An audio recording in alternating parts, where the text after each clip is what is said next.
Hello, Tarek. How are Hey, you today? And where are you dialing from? hi, Kate. How are you? All good? All good on my side as well. Well, thank you Excellent. so much for dialing in today to talk about career navigation. I'm really excited about this session. It's called Hot Seat. And just for your information, the Hot Seat is a session which helps, our audience address their blind spots and gain competitive edge with the help of our lovely human community. Thank you so much for joining today. And before we start, I'd like to learn more about you and your journey. And I see that for most of your life, you was a banker as your career. And could you give me a summary of your career and what knowledge you probably gained from being a banker? Okay. Um, Trying to compress several decades into some quick summary. Worked with mainly two large global institutions in a range of different places around the world. Originally, I started as most people that start in any career, you start as a sole contributor, just as an individual. And over time, I gradually wanted to do more and I wanted to lead people. And of course, along the way, made all kinds of mistakes, which I hopefully learned from and hopefully didn't cause too much pain to the teams I worked with. Um, the jobs were different. Some were just in a local market, some were regional, some were global. And gradually, as my career moved forward, they got larger and larger in terms of impact.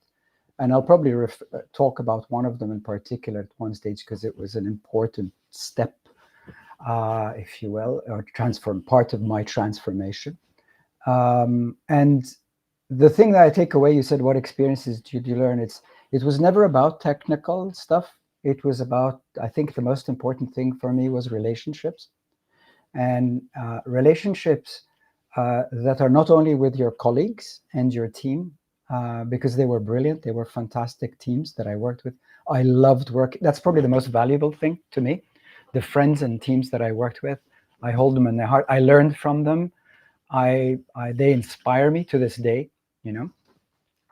But also the relationships with clients that to this day I still have quite a few, and even relationships with stakeholders like governments and regulators and so on.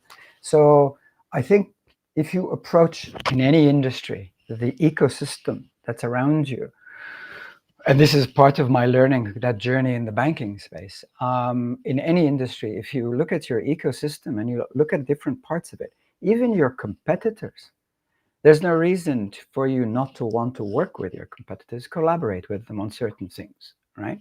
Like increasing the talent pool, like helping the regulators understand what some of the issues that face all the competitors, and so on. So I think you earn respect by actually doing stuff like that, by building real relationships and creating trust. So that's probably the biggest, broadest thing, right? So that's, in summary, the learning. I worked in Asia for a long period of time. I worked in Europe for a long period of time, Middle East, the US, and it was just so much fun. I enjoyed it. Well, I should say it sounds pretty, awesome, pretty amazing. So my question to you is when and why did you decide to switch paths and become who you are now?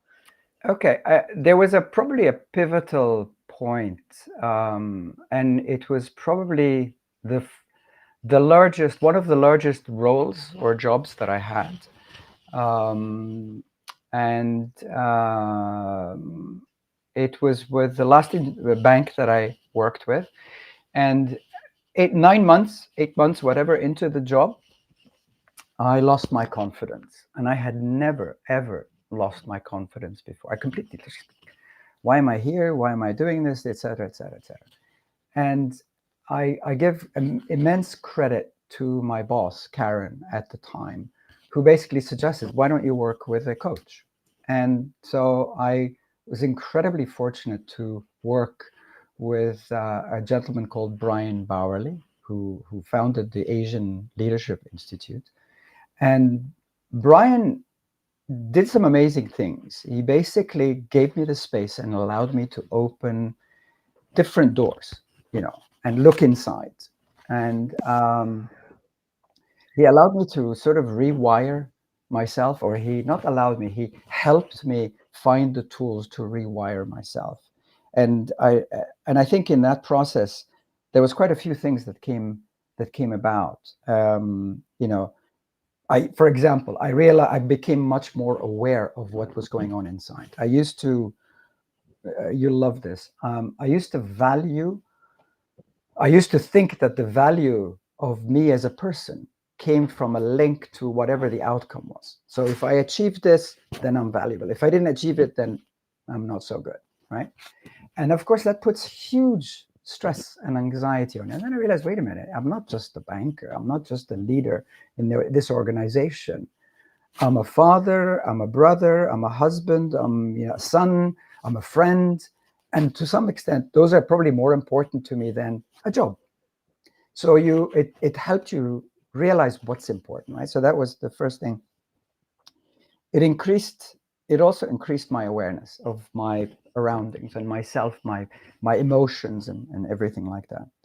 I learned to, and I still keep on trying because it's very difficult, to try to observe without judgment, or to suspend judgment. You know, when you meet somebody for the first time, automatically you start putting them in a certain place. You judge, right? And if you just suspend judgment on a situation or on people, you're much more able to actually absorb what is going on, and be fair, and make the correct uh, um, judgment, if or not make the right response, if you will. You choose to respond rather than to react, right? By observing. I also, and this is unusual, especially in men from the region I come from the Middle East. Um, I was okay with being vulnerable. And actually the team that worked with me at the time were like a little bit stunned, saying, my God, you're going on stage and you're talking about what you went through and why you went through it. And I'm actually very comfortable with that. Because I'm a human being, I realized, hey, hang on, it's everybody has that vulnerability. And as a leader, I think if you're vulnerable, it allows you to be human and attract more people on your team. And I got some fantastic people working with me on the team, and they were all human, you know.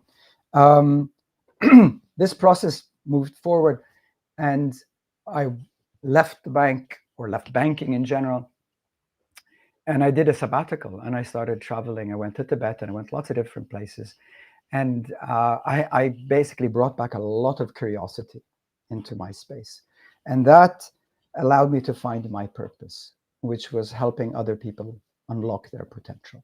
So that's the beginning of the transformation. Yeah. That is a great story, but I have a feeling that it's not done yet. Am I right? No, it's not. You know, it's funny because I get asked that quite a lot. That, are you done? Are you stable? Are you not going to change? Well, actually, if you're curious and you want to learn and you actually listen, and I think that's one of the other things I realized, I wasn't listening enough in the past. Listening deeply, then you begin your transformation continues, and you think of it more as a constant evolution. You're constantly evolving over time, and that it's a joyful thing. It's an incredibly joyful thing to be able to say, okay, I'm not attached to this personality or that personality. I can keep on evolving over time. Yeah. So there. Thank you. Thank you. So now that we can maybe dive a little deeper into the topic, before we talk about, good sides of career navigation, probably, I'd like to ask you from your experience, what are some common career challenges that you've observed your clients, face? um, it's quite a few different things, and I think they're common, whether it's with my set of clients, or whether it was with me, or whether it was colleagues and teammates in the past. Um, One of them is, very often people jump into something called the blame game. They blame somebody else. Oh, it's because of that person, or it's because of these group of people, or it's because of this environment, or it's because of that. But it doesn't actually resolve anything. It doesn't move things forward, just putting the blame somewhere else. Sometimes, and it's not necessarily that you need to shoulder the blame. It needs to be able to be looked at, observer without judgment or suspending judgment, not blaming. I think that is probably one of the things that causes a lot of stress, a lot of anxiety with people, because in emotions, anger, anxiety, fear, and this is one of the things I work with from a coaching point of view. They tell you that there's the first arrow, which is the first time something happens, and then there's the second arrow when you remember, oh, I'm angry. That's like the other angry that I was angry, and therefore my volume and goes up again. It's like, wait a minute, you're just hurting yourself for no reason. Um, so I think the blame game is one. Sometimes early in your career, you think, okay, the organization wants to do this, and therefore for me to progress, I need to do that. Um, so not sticking to your values. If you have deep rooted, very important values, and you find that people around you or the organization around you is not doing what your values are, then I don't think you should be there. It's not healthy for you, to be honest. And because if you try to, and this is the third piece, which is pretense. You try to pretend to be something that you are not. The anxiety levels are phenomenal. It's corrosive, right? Because you're unhappy deep down. You put pretense. Oh no, everything's fine. I'm good, and the career will continue. So I think from the pretense, there's also the people that create two personas. There's one persona at home with the family or whatever, and there's another persona that's at work. And having this duality is exhausting. It's very tiring. And in fact, I've had a number of clients or a couple of clients that were, and they didn't even realize it. He said, yeah, of course, I have to put the armor, I have to put on the shield and go to work. Really? Why?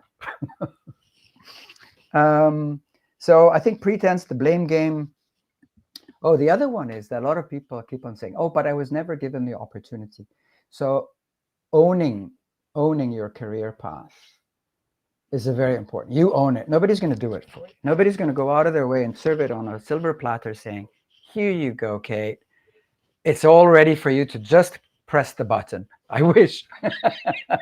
The reality is not that at all, right? You have to think through it. You have to work. There's a lot of practice. There's a lot of hard work. Building reputations, building respect takes years. You can lose it in a second, but it takes years. So it's hard work, but it's worth it. And so you own your own career. So those are some of the things that I see people that are common challenges, if you will, that they face. I think as somebody who also just recently career pivoted, I can sign under every single word, under every single challenge, especially the one about opportunities. You Yeah, create them, and I created absolutely. mine, so I absolutely agree. And these were the challenges, but I am sure you've helped so many clients transform their career. So I'd like to ask you if you want to share with us maybe just one or two success stories of how, your client's career transformed under your guidance, and what was the recipe for success? Um, First, I have to say that as a the from this is just my opinion. Um, the best coaches, the best or most impactful coaches, advisors, mentors. You can, yes, people have very straight definitions and labels and what everything is, but if you put that all in one big bucket, and you basically said the most impactful is when that individual, like myself, gets out of the way. All you're doing is you're creating the space for them, a safe, trusted, confidential space. You're perhaps giving them some tools, helping them with finding certain mindsets. Um, like I just said, in my opinion, okay, that's a mindset. I'm just one opinion. It doesn't mean it's the final truth. You might have a different truth, right? So getting people to understand that there are these different mindsets translates eventually into how they communicate. And to have effective communication, you create significance, if you will, with other people. And if you create significance, you have impact. And from a career point of view, it changes things, right? So there's one particular person that is a friend, and I didn't know him before we started coaching. And he um, is a CEO, and at that point in time was a CEO in a different company, but he was a CEO in a company that, and he was struggling with the board. He had a specific objective where he had to do something with the company, and the board, and him were not just getting along. And we discovered through our coaching that he had, and it's because I actually went and talked to his ecosystem. So I went and talked to one of his school friends who he knew since he was 11 years old. And so that person really knew him, what he was really like, before the guy put on the suit and, you know, became the important CEO that he was. And it was a very different persona. It wasn't different. I could see that persona, but because during our conversations, he was showing bits of it. But when he was showing himself, when he was showing up at work and with the board and with his people, he was putting on a different persona. And so when we started talking about it, or started, raising, is this true? This is what I'm picking up. And he basically said, yes. I said, well, is that exhausting? And he said, terribly exhausting. I don't sleep properly. I try to put my effort into the gym and and all the usual things that people do. But actually, the root cause was he wasn't showing up like he really genuine. The authenticity of who he wasn't showing up. And so I encouraged them. I said, listen, experiment, try, go to some of these meetings with who you really are and see what happens. Oh my God. He was, number one, he was so much happier. Right. Number two, it was so much more impactful. He achieved what he wanted. He managed to get the board to do what he wanted them to do. And he eventually left and went to another, even bigger organization. And he's, knock on wood, incredibly happy. So I think it was I'm lucky in that I was able to gain his trust and to help guide him to open up some of these doors. And yeah, so it's his success. And quite a lot of people that I've worked with, not all of them. I mean, sometimes you work with somebody and they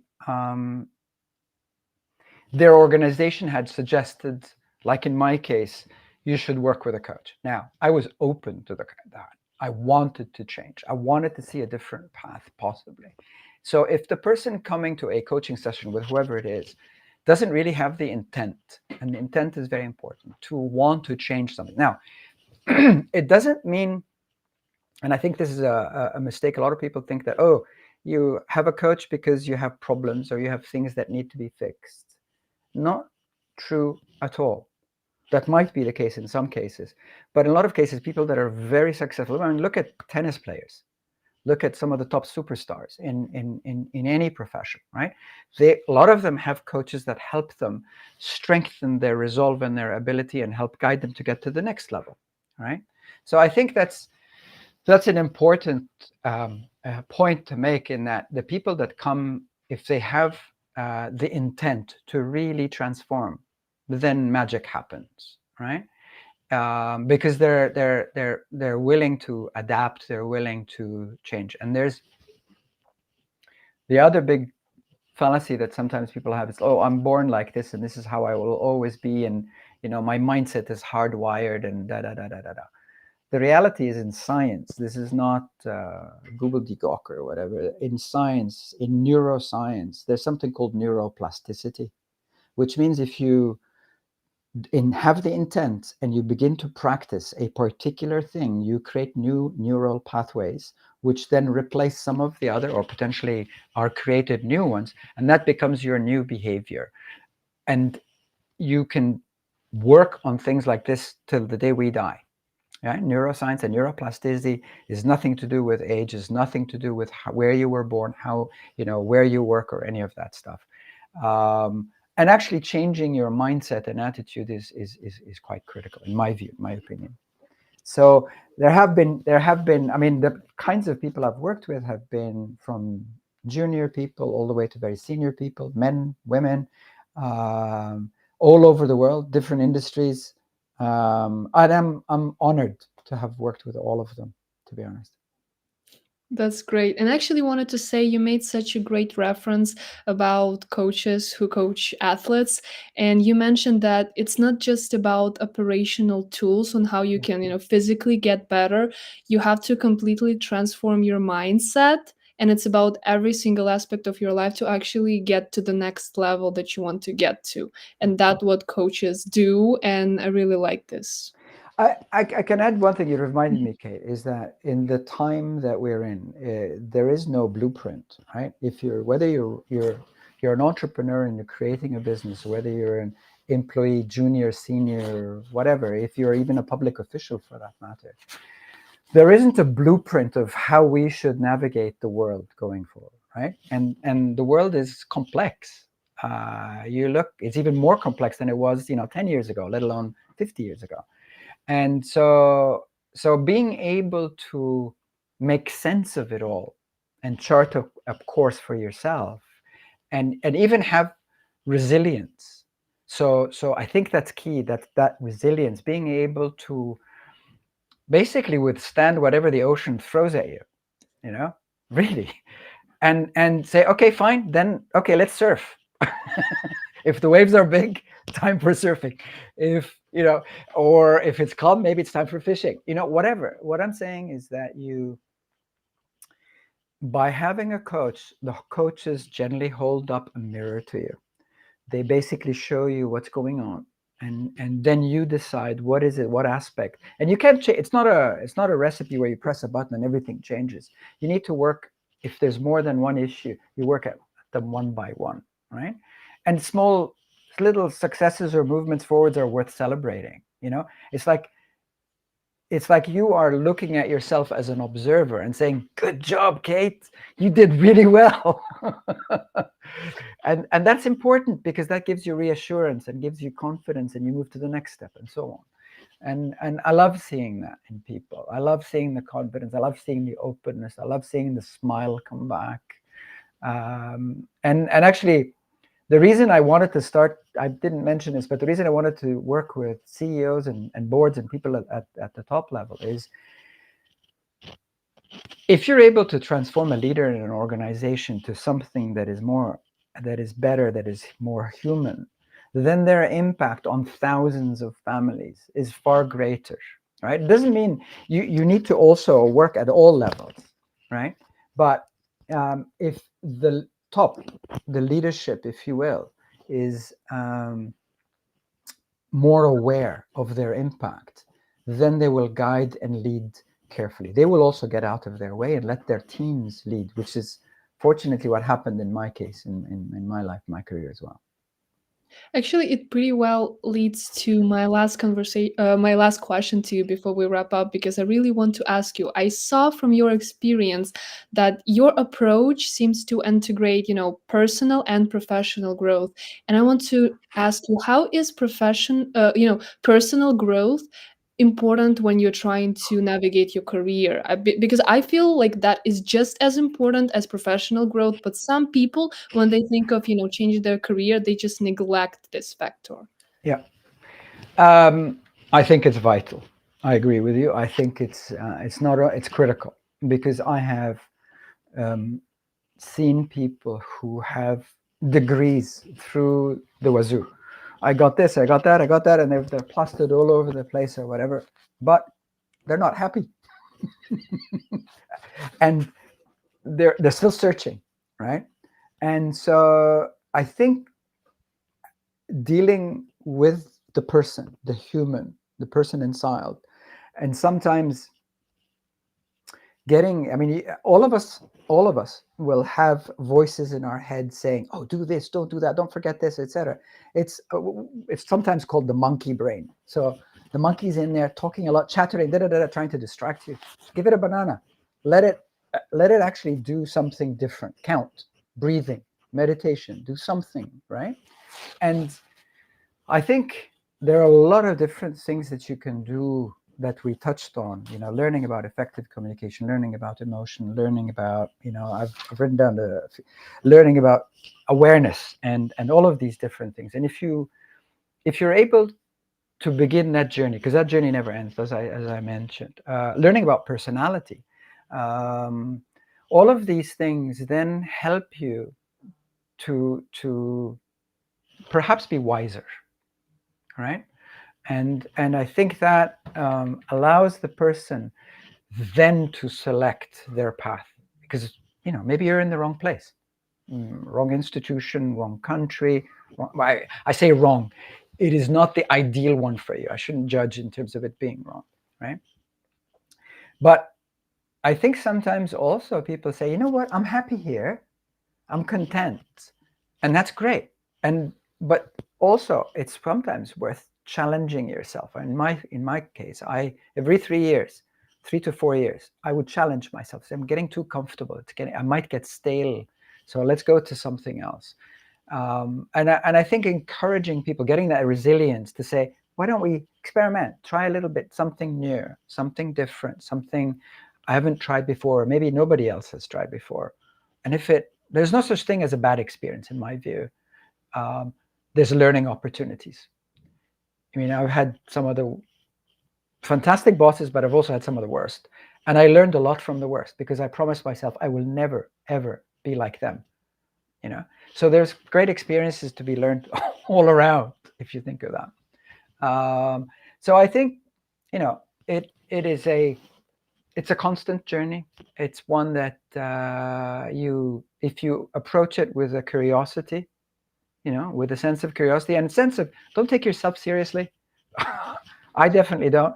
I mean, look, I have guitars, I have all kinds of stuff. You don't take yourself seriously. And so this second phase in my life as a whatever mentor, coach, teacher, advisor, whatever, is very joyful. I'm enjoying it. It's sort of a little bit of the give it back, pay it back.